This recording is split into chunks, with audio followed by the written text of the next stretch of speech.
യഹോവയ്ക്ക് അവൻ്റെ നാമത്തിന് തക്ക മഹത്വം കൊടുപ്പിൻ. സങ്കീർത്തനം 96:8. നാം ഒരു വ്യക്തിയുടെ മഹത്വം അനുസരിച്ചാണ് ആ വ്യക്തിയെ ബഹുമാനിക്കുകയും ആദരിക്കുകയും ചെയ്യുന്നത്. യഹോവ ആരാണ് എന്നറിഞ്ഞെങ്കിൽ മാത്രമേ അതിന് തക്ക മഹത്വം കൊടുക്കുവാൻ കഴിയുകയുള്ളൂ. ആകാശവും ഭൂമിയും നിറഞ്ഞിരിക്കുന്നവനും സർവജ്ഞാനിയും സർവ്വവ്യാപിയും സർവ്വവല്ലഭനുമായ മഹാദൈവത്തെയാണ് യഹോവ എന്ന് അർത്ഥമാക്കുന്നത്.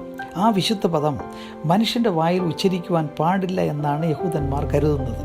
അതിനാൽ തിരുവെഴുത്ത് വായിക്കുമ്പോഴും സങ്കീർത്തനങ്ങൾ പാടുമ്പോഴും യഹോവ എന്ന പദം ഉച്ചരിക്കേണ്ട സമയം നിർത്തിയിട്ടാണ് തുടർന്ന് പാടുന്നതും വായിക്കുന്നതും.